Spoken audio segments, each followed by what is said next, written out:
Hello everyone, speak easy के इस नए वीडियो में मैं गणेश जोशी आप सबका हार्दिक अभिनंदन करता हूं। आज का जो वीडियो है वो इस विषय को लेके है कि हम लोग अपने बच्चों की सफलता और असफलता को लेके बड़े संजीदा होते हैं। मैं बार बार बच्चे शब्द का प्रयोग इसलिए करता हूं क्योंकि मैं जिस एज ग्रुप में आ गया हूं, अब हम लोगों के लिए अपने बच्चों की देखभाल सबसे महत्व का विषय हो चुकी है। यानी कि सभी वो लोग जो किसी न किसी कामकाज में संलग्न हैं और जो पारिवारिक व्यवस्था में आ चुके हैं, उनके अपने व्यक्तिगत सपनों से ऊपर उनके बच्चों के ड्रीम्स हो जाते हैं। ऐसा सामान्य भारत की मिडिल क्लास फैमिली या बिलो मिडिल क्लास फैमिली की अपनी एक सोच होती है। तो हम लोग क्या है कि अपने बच्चों की सफलता को लेकर बचपन से ही बड़े कॉशियस होते हैं और शुरू से ही उनको बड़ा प्रेशराइज किए हुए होते हैं, कोशिश करते हैं। हर माँ बाप ये चाहता है कि वो जो जो कुछ नहीं कर पाया सब उसके बच्चे कर लें। यानी कि जैसे कि मैं अगर चाहता था बचपन में कि मैं मार्शल आर्ट सीख लूँ और मैं किसी कारणवश मार्शल आर्ट्स नहीं सीख पाया, तो मेरी इच्छा है कि साहब मेरा जो सपना था वो मेरे बच्चों में से कोई जी ले, यानी कि उनके माध्यम से मैं अपने सपने को पूरे करने की कोशिश करता हूँ।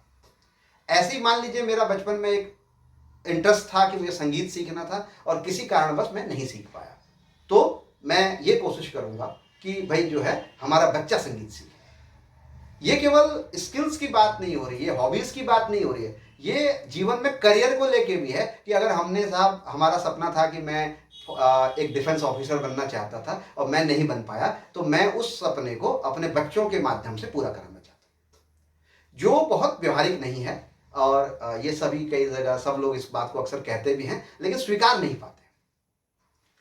सफलता के लिए अर्जुन की तरह हो पाना बहुत अच्छा होता है, यानी कि हम सफलता के लिए पूरे मनोयोग से उसी लक्ष्य को केंद्रित करके काम करें तो सफलता अवश्य संभावी है।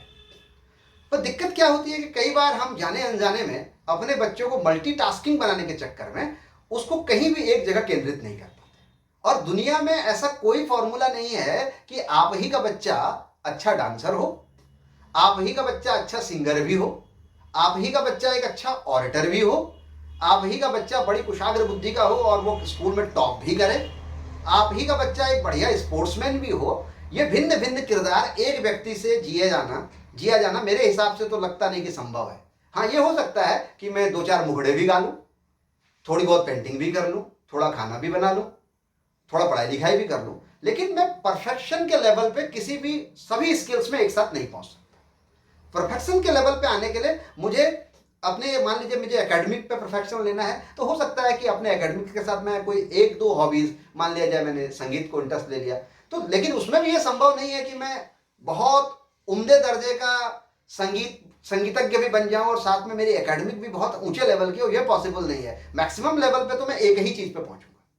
तो आज के युग की सबसे बड़ी समस्या पेरेंट्स की यह है कि वो अपने बच्चों को मल्टीटास्किंग बनाने के दौड़ में लगे हुए हैं। और स्कूलों के अंदर भी क्या होता है कि कहीं ना कहीं जो बच्चा पढ़ाई लिखाई में अच्छा होता है उसकी को वो बच्चा थोड़ा सा क्विक लर्नर होता है, तो उसी को हम डांस भी करवा देते हैं, उसी से हम गाना भी गवा दे रहे हैं, उसी को हम मार्शल आर्ट्स में भी भेज रहे हैं, उसी को योगा में भेज रहे हैं। तो कहीं ना कहीं बचपन से ही बच्चे का माइंड जो है वो डिफ्लेक्टेड हो जाता है।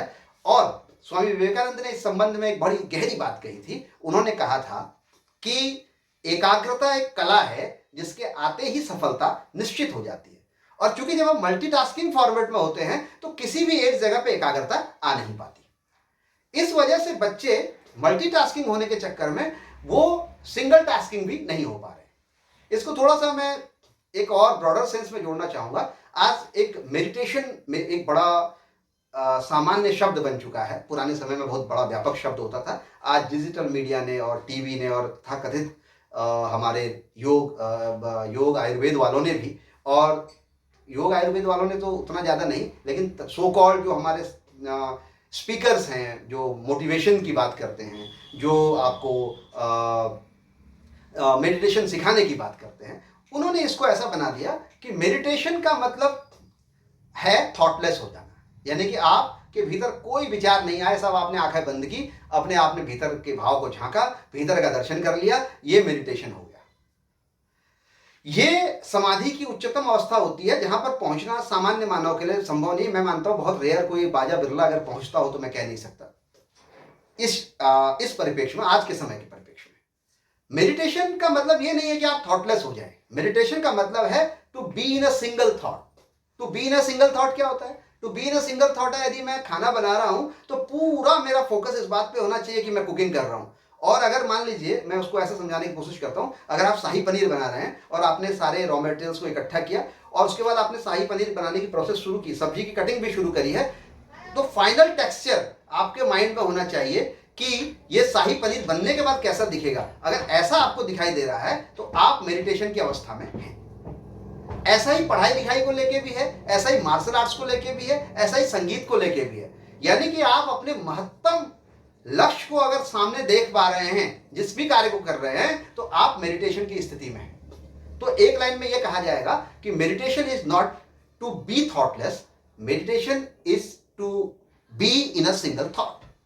अगर आप एक भाव को जी रहे हैं तो आप मेडिटेशन की स्थिति में हैं। ऐसा ही बच्चों के संदर्भ में भी है। तो मैं कह रहा था कि सफलता के लिए अर्जुन की तरह हो पाना, एकाग्र हो पाना बहुत आवश्यक होता है। लेकिन कई बार क्या होता है कि हमारे जीवन की सफलता को निर्धारित करने के लिए कई फैक्टर्स होते हैं जो हमको ये डिसाइड करते हैं कि हम आशातीत सफलताएं पाएंगे या नहीं पा पाएंगे। एक एग्जाम्पल के माध्यम से समझते हैं। एक बच्चा है जिसका जन्म हुआ और उसका परिवेश बहुत ठीक ठाक है और उसके पास पूरी प्रेरणा है बड़ा होने के साथ साथ कि उसे डिफेंस का ऑफिसर बनना है, और वो पूरी तैयारी कर रहा है। उसके बाल मन में हमने इस बात को बिठा दिया और कि आपको डिफेंस का ऑफिसर बनना है, और वो पूरी तरह से तैयार भी हो गया। जैसा कि मैंने बताया कि 0 से 6 वर्ष तक हमने उसके मन में बात बिठा दी और हम पूरी तरीके से उसके साथ समर्पित भाव से उसको वो सभी चीजें दे रहे हैं जो एक डिफेंस का ऑफिसर बनने के लिए आवश्यक है।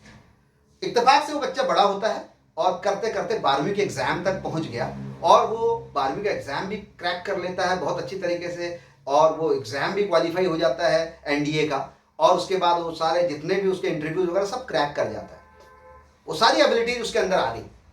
लेकिन हुआ यूं कि जो डिफेंस के लिए, एनडीए ऑफिसर्स के लिए या एयरफोर्स ऑफिसर के लिए, नेवल ऑफिसर्स के लिए जो हाइट रिक्वायरमेंट थी वो उसको नहीं मिल पाई। तब आप क्या कहेंगे?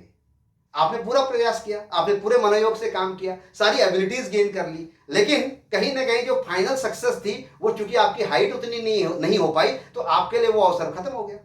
अब इसमें दो स्थितियां पैदा होती हैं। इसमें स्थिति एक ये पैदा होती है कि आप निराशा की चादर लेके बैठ जाएं, ओढ़ के खड़े हो जाएं कि साहब बड़ा प्रयत्न किया, हमारा बेटा या आपका बच्चा भी ये कहे कि हमने खूब प्रयत्न किया साहब, बिल्कुल एनडीए में मेरी हाइट होती तो मैं 100% वहां पास हो जाता, और वाकई आप हो भी जाते, और यूं कहा जाए कि हो गया था, मेडिकल के एग्जाम में बाहर हो गया, ऐसी स्थिति आ गई। तो दूसरा रास्ता क्या है? दूसरा रास्ता यह है कि हमने कहा ठीक है, ये हमें नहीं मिला, कोई दिक्कत नहीं, परमात्मा हमें कुछ और देना चाह रहा था, इस संतोष के साथ हमने आगे बढ़ने की दिशा तय कर ली। उसको कुछ ऐसे समझ सकते हैं कि होता क्या है, जीवन में कई बार हम लोग ईश्वर से कोई प्रार्थना कर रहे होते हैं या जीवन से कोई अपेक्षा कर रहे होते हैं, उसके फल को मान लिया जाए कि वो लिक्विड फॉर्म में मिलने वाला है, वो लिक्विड फॉर्म में फल मिल रहा है, और हमने क्या किया कि एक ग्लास लगा दिया। हमने अपना ग्लास लगाया और हम इस बात से दुखी हैं कि साहब हमारा ग्लास नहीं भर रहा है। अब हुआ यूं कि परमात्मा को हमारा ग्लास तो भरना ही नहीं था, उसे भरना था हमारा लोटा, और हम लगाए बैठे ग्लास, और हम बड़े परेशान हैं कि साहब हमारा ग्लास नहीं भर रहा। और कुछ दिनों बाद हमारा ख्याल आया कि नहीं यार, ग्लास छोटा हो गया, शायद ऊपर वाला कुछ ज्यादा देना चाह रहा हो, और हमने लगा दिया लोटा। अब हमारा लोटा नहीं भर रहा है, फिर हमारे मन में संशय के बादल आ गए। अब परमात्मा ये कह रहा है कि बेटा तेरा लोटे का टाइम खत्म हो गया, तुझे लगानी है बाल्टी। और साहब पता चला होते होते कुछ समय बाद हमने बर्तन बदला और बाल्टी लगा दी। अब हमारी बाल्टी भी नहीं भर रही है। फिर वही प्रक्रिया शुरू हो गई, क्योंकि तब तक हुआ यूं कि हमारा बाल्टी का टाइम खत्म हो गया था, अब हमारा नंबर था वहां पे ड्रम लगाने का। और जब हमें समझ में आया कि हमें ड्रम लगाना चाहिए और हमने अपना ड्रम लगाया, और वो जब वो भरा, तो हमें इस बात का ध्यान रखना पड़ेगा कि ये ड्रम जब भर रहा है तो इसे छलकने ना दिया जाए। एक ड्रम के साथ साथ कुछ ड्रम की एक श्रृंखला खड़ी कर दी जाए कि जैसे ही एक ड्रम भरे हम दूसरे की तरफ शिफ्ट हो जाए, तीसरे की तरफ शिफ्ट हो जाए। तो जीवन में सफलता अवश्य संभावी है, और इसमें कोई दो मत नहीं है कि अगर हम लगातार प्रयत्नशील रहेंगे तो जीवन के सभी मनोवांछित फलों को हम प्राप्त कर लेंगे।